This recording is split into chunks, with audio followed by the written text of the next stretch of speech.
तो मैं सारी राजनीतिक बिरादरी के लिए एक बात कहूंगा, हम लोग अभी तक चुनाव में सच में उन मुद्दों को प्रमुखता से सामने रखकर चुनाव लड़ने की कला या ईमानदारी या निष्ठा नहीं अर्जित कर पाए, जो मुद्दे आम आदमी की जिंदगी से सरोकार रखते हैं। भारत का दुर्भाग्य ये, उसमें उत्तर प्रदेश भी शामिल है, कि चुनाव आते आते अंत में जब वोटिंग की ओर प्रदेश बढ़ता है, देश बढ़ता है, वो मुद्दे हावी हो जाते हैं जिनका किसी ननकू से कोई वास्ता नहीं, जिनका किसी रज्जाक से कोई वास्ता नहीं। किसी के बच्चे की स्कूल की फीस नहीं जा सकती उस मुद्दे से, मान लो उस पर किसी का झंडा बुलंद हो भी जाए तो, किसी के बिटिया के हाथ पीले नहीं हो सकते, कोई अपने बाप के मोतियाबिंद का ऑपरेशन नहीं करा सकता उस मुद्दे से। लेकिन वही मुद्दे ये तय कर देते हैं कि सरकार कौन बनाएगा, प्रदेश का भाग्य निर्धारित कौन करेगा। भारत की राजनीति, प्रदेश की राजनीति को उससे उबारे बिना मुझे नहीं लगता कि जेन्युइन इश्यूज पर, वास्तविक मुद्दों पर, वास्तविक मुद्दों की भूमिका 4.5 साल तक तो रहती है, लेकिन चुनाव की धुंधभी बजने के बाद, चुनाव का नगाड़ा बजने के बाद आप देखिएगा धीरे धीरे फोकस कहां शिफ्ट हो जाएगा। और अभी हो रहा है शिफ्ट।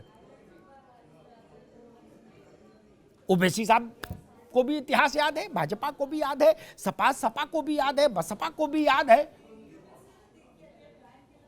लेकिन शायद हम लोग ये भूल जाते हैं इस आपाधापी में कि क्या ये बेहतर नहीं हो कि जनता के सामने हम अपना ऐसा घोषणा पत्र रखें। घोषणा पत्र से मेरा आशय वो कागज का छपा हुआ नहीं, क्योंकि वो तो जनता क्या, नेता ही नहीं पढ़ते, उतना छपता ही नहीं, जनता क्या पढ़ेगी। जो मंच से हम बोलते हैं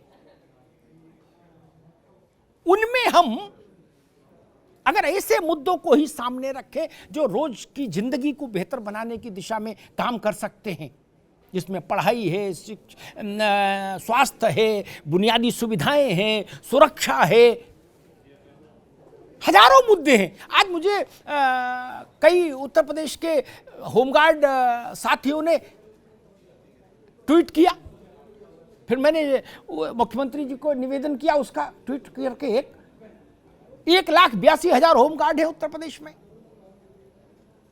उन्होंने कहा कि साहब हमारे साथ ये सुविधा न्यूनताएं हैं, ऐसी समस्याएं हैं, लेकिन वो मुद्दा नहीं बनता। संविदा कर्मी हैं, उनकी अपनी समस्याएं हैं, शिक्षा मित्र हैं, उनकी अपनी समस्याएं हैं, आंदोलन हो रहा है, वो मुद्दे बनने चाहिए, उन पर चर्चा होनी चाहिए चुनाव में, ताकि आम आदमी के चेहरे पर मुस्कान आ सके। इतिहास की चीजें अच्छी हैं, उनसे हम सबक लेते हैं, प्रेरणा लेते हैं, उन्हें याद रखना चाहिए, लेकिन इतना भी लाउडली, इतना भी मुखरता से याद रखना ठीक नहीं कि इतिहास वर्तमान को ढक ले। धन्यवाद।